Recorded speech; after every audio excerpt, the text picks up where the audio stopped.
Welcome to my show. A guest here. His name is Michael Halley. Mr. Michael, how are you doing, sir? I'm doing fantastic. Good morning. How are you, Timmy? I'm fine. Thank you very much, Mr. Michael. Firstly, you are a certified GAPS practitioner. You're also an aloe vera expert, and you're also a doctor of chiropractic. Can you Yes. please, sir, discuss more about yourself and how you're doing currently now, sir? Yeah. Thank you for having me on the show. Years ago, I decided I wanted to be a chiropractor because when I was 13 years old, I went to this chiropractor not because I had an injury, but my father was going to the chiropractor, and the chiropractor said, bring your whole family. So I went, and he did something to me, and I went home and I didn't have pain when I started, but afterwards, I felt like I was just floating on the ground. And I went to football practice and I was faster than ever before and able to move more than ever before. And to me, it was like a miracle. And I wanted to perform miracles. So I decided to be a chiropractor. Years later, I started studying gut health and got certified as a GAPS practitioner, which is gut and psychology syndrome. And through a sequence of events, I ended up taking over an aloe vera product, which is now my primary focus. I still see patients, but it kind of gets in the way of helping people with their guts. So I focus more on that instead of seeing patients for chiropractic. Thank you so much, Mr. Michael. And on that probably chiropractic and also the experience you've had, have you written any book or are you planning to write any book, sir? Good question. I've started a few different topics, written a lot of things, but they usually end up being blog posts or things of that nature. Whether or not anything ever gets put into a book form, I don't know. I've probably written many books as far as the content goes, but never assembled it as a book. Hmm. All right, sir. Thank you so much, Mr. Michael. And I would like to go to the point of traditional medical treatment, sir. Before the golden days, which is the modern days, we do use the traditional medicine to probably do every single thing, in our health. But I would like to know, some people can definitely be in a position whereby they could be using this traditional medical treatment and could not have the impact they are expecting. What do you personally think are the common reason someone that is using a traditional medical treatment, you know, what do you think are the reason for the person not finding the relief he or she needs, sir? Medicine, it's an interesting term because medicine, when we say that, we think of something that comes in a pill bottle or in a bottle that you're going to pour on a spoon or something like that. And it typically is. It's typically some form of chemistry adjustment. We consume something that affects our chemistry and has an impact on how our body works. Now, medicine also includes things like surgery and radiation, but looking at it from a treatment perspective, which is usually chemical, the question is, can chemistry heal? In fact, if I step back and really look at it, I would say, wait a second. If I am a perfectly healthy person and I take medicine, can I get more healthy? It's kind of an absurd question because obviously, no, it can only take me away from the perfect health that I have if I'm perfectly healthy. And then, well, the follow-up question, well, then how could you give medicine to a sick person and expect them to get better? Now, with that, we'll establish that medicine isn't healing, but it can buy time. And time is usually what's needed for healing. So there's times that medicine is useful. For instance, if it was an infection, it can kill down infection and buy time for the immune system to catch up and take over. If it was high blood pressure, it can lower the blood pressure and buy time for the person to figure out why their blood pressure is so high so they can make changes to lower it naturally. In the case of pain, it can buy time because people can't exist in severe pain for long periods of time without going crazy. So it can buy time while they figure out what they need to do to heal and get out of pain. So that's the big difference between medicine and a more natural approach to health and healing. We would recognize medicine can help buy time, but it's not going to lead us to a healthier life. Hmm. Thank you so much, Mr. Michael. I really love the place you said you are buying time, and that is just the truth. Thank you so much, sir. And I would like to dive more on the point of chronic pain. Chronic pain can be really, really difficult. Personally, I've personally met people who say, I've tried to use the modern medicine, it hasn't been helping. I've tried everything I can do to just ease this pain. It hasn't, been working for me. How do you think chiropractic care could help with chronic pain that hasn't responded to other forms of treatment, sir? Chronic pain, we usually think of joint pain, muscle pain, back pain, neck pain. There's other kinds of pain. It could be visceral, meaning related to organs, and that's a different kind of pain. But from a structural point, thinking of the joint pain and muscle pain and aches, when we have a chronic pain, there's either something that's continuously contributing to the pain that hasn't been removed, such as an improper posture or a bad seat, a bad chair, a bad bed. There's something contributing to it that has to be removed. You got to get rid of the contributing factor, the cause of the pain. So, number one would be identify the cause. Or if it's chronic pain, truly chronic pain that it's established in your body, like scar tissue is not healthy tissue. It's good to have scar tissue because scar tissue mended something that was damaged back together. And it's important to be able to do that. But it's not as flexible and healthy and pain free as the original tissue was. So, in such a case, what are you going to do? You can't treat it with medicine because medicine isn't going to break up the scar tissue, isn't going to turn it into something healthy again. But something like chiropractic or physical therapy or massage or stretching and exercise, physical modalities like chiropractic can be used to change that tissue to a healthier tissue, to exercise it and mobilize it, getting the blood flowing into it, promoting healing, getting someone to a closer point to the original healthy tissue. And that could help with chronic pain. Drugs, again, can buy time when things are healing.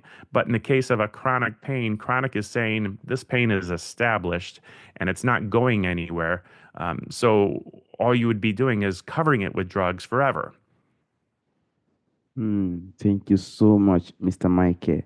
And I also like to also go to the point of pain that could have been healed by chiropractic care.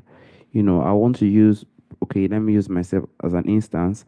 I have probably healed from this pain, probably through a method I use with the chiropractic care.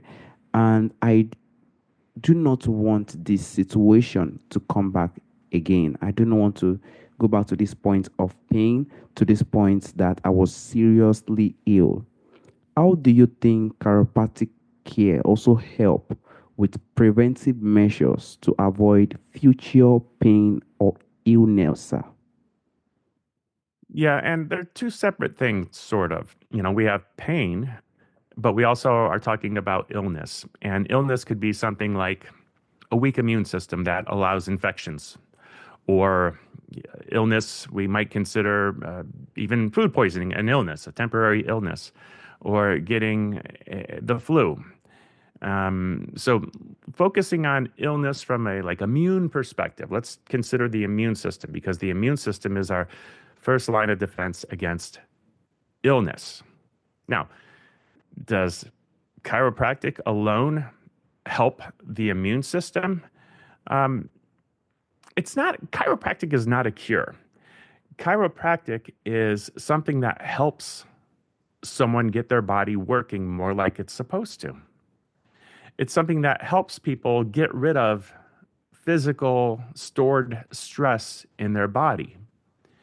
And stress can affect your immune system. So if you step back and look at it more from a perspective of helping the body work like it's supposed to, so that the body can do the things it would otherwise do. It would do those things better. With less stored physical stress, your body should work more like it's supposed to. Your immune system should be able to do what it's supposed to do. And if we go a little bit more nerdy with it, imagine that physical stress is hindering your nervous system from communicating. Sometimes people get numbness going into their shoulder and arm, or numbness in their toes. That is a nerve that has tension affecting its ability to send a signal, and people lose their sensation. Sometimes it gets to the point where their muscles are weak. But nerves also go to organs. So if there's a less of a nerve signal going to the liver or the kidneys or the stomach or digestion, the bowels, is it possible that just like the muscle that's weaker, that the organ would be weaker and not working like it's supposed to? So as we use modalities or treatments like chiropractic adjustments to help someone eliminate those stored stresses and tensions, the goal is so that their body works more like it's supposed to. That's well said. Thank you so much, Mr. Michael. So we now know that, the chiropractic cannot, definitely say, oh, you are healed and that is it. You can never, the pain cannot come back again. Thank you so much, sir. And I also want to know, I don't know what time it could take when someone could, begin to, use this chiropractic care to heal his or her wound. How long, when do you think someone should start to see changes? Is the changes immediately? Does it take a week? Does it take a month? Or does it depend on the type of person, Mr. Michael? Tammy, this is a interesting question because most of our patients are going to notice a difference immediately. But what does that mean? And most of our patients are coming because they have pain.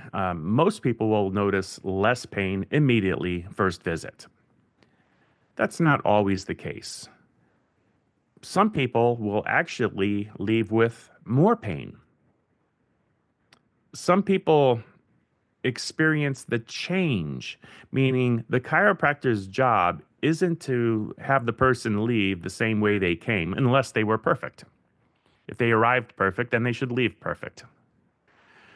But when the chiropractor identifies something that's not functioning correctly, and they put a physical force into a person's body to restore function, that is a physical change. Now, here's the question. What is pain? Pain is a response to a change. So sometimes I can make a change in a patient, and that could increase their pain. Imagine something that's completely stiff and not working at all, which means it's probably not sending nerve signals from that joint so much. Maybe the one above and below it are sending signals, maybe even too many signals because they're hypermobile to make up for the one that's not working. And all of a sudden, I cause the one that isn't working to move more like it's supposed to. Well, it hasn't been moving in a while. It's going to now be sending new nerve signals, and the patient might experience that as pain. Around that adjustment, muscles are getting tugged on, and ligaments and things are being pulled and moved on. If I go to the gym and I lift weights and my muscles and ligaments are being pulled on, it can cause pain. I can have sore and tension the next day. It's the same thing with a chiropractic adjustment. It doesn't mean that going to the gym or getting a chiropractic adjustment, lifting weights, it doesn't mean those things are bad for you. It means that they created a change, and the person might experience that change as pain. But most people, when they go to the chiropractor, they leave feeling better even on their first visit. Hmm, that's very, very inspiring. Thank you so much, Mr. Michael. And I know you've said that, this chiropractic is a way of probably easing pain. It's not something that, could say, it's gone and it can't come back again. It depends on how the person is also, dealing with his or herself. But I would like to also ask if there is also lifestyle changes or probably habits, one can adapt to or, start to do to prevent that condition probably from coming again or probably to, get to the point of worsening again, sir. Yeah, the chiropractor's goal is not to remove pain, it's not to Mm, decrease pain. The chiropractor's job or goal is to identify things that aren't working and help them work more like they're supposed to.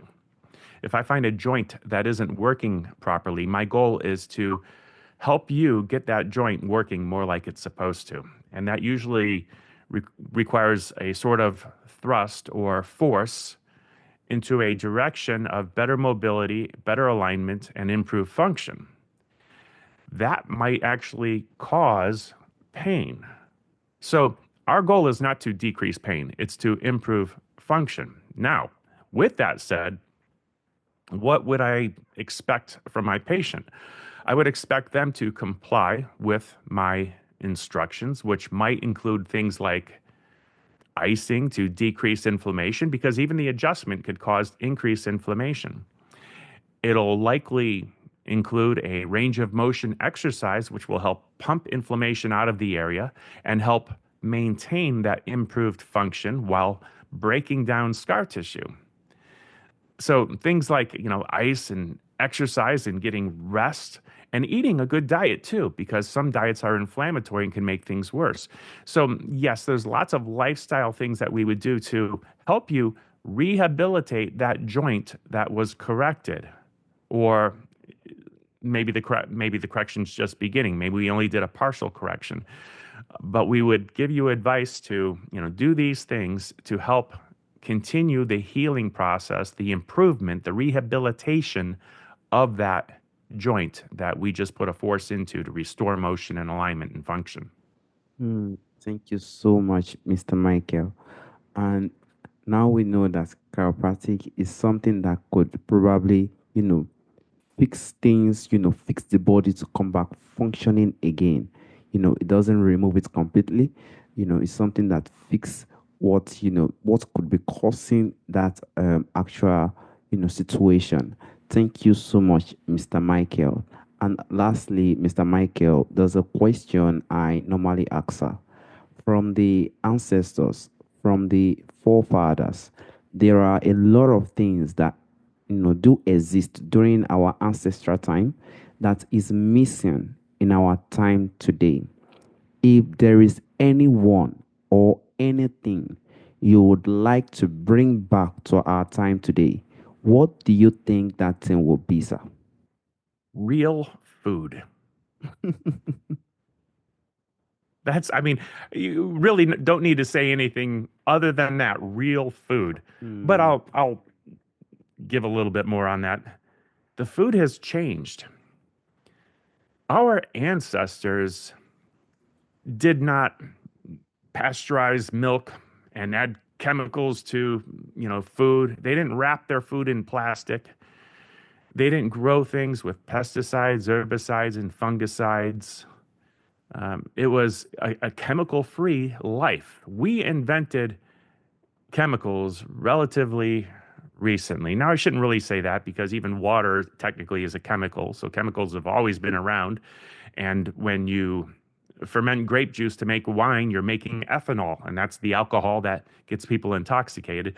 But real chemistry was developed just in the last even 100 years, most of it. And we've turned our food into chemical soup. We have colorings and artificial flavors and all kinds of dyes and preservatives. Let's talk about that one word just to really emphasize how the food has changed. Preservative.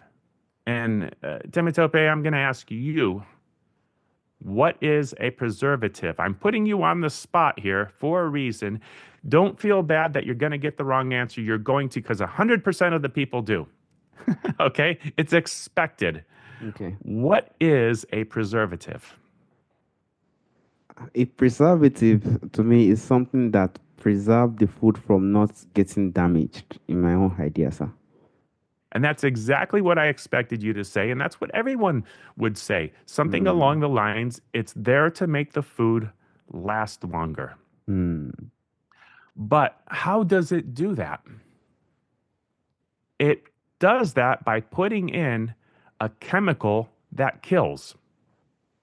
Hmm. You see, if we put chemistry into the food that even the bugs can't eat, they know better. They stay away from it because it will kill them.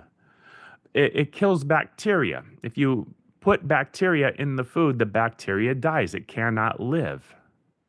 Now, here's the crazy thing about it. When we eat, who are we feeding?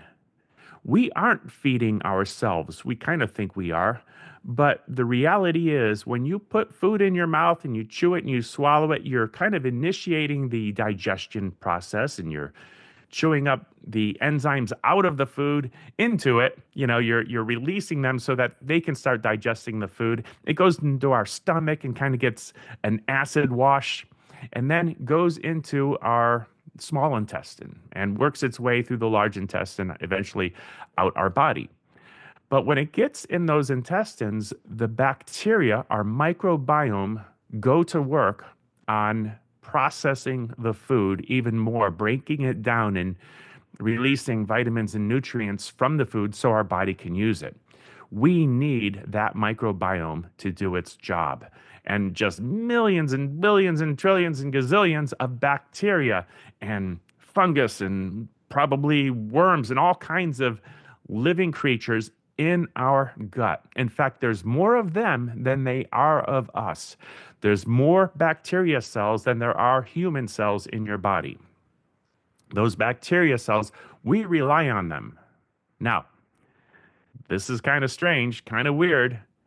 The food has chemicals in it designed to kill bacteria. That's what makes it last longer. A preservative is something that kills bacteria. We put it in the food and we swallow it, feeding it to our bacteria. Wow. We feed them food that has chemicals in it designed to kill them. It's completely backwards. When we grow food with pesticides, herbicides, fungicides, those are chemicals designed to kill.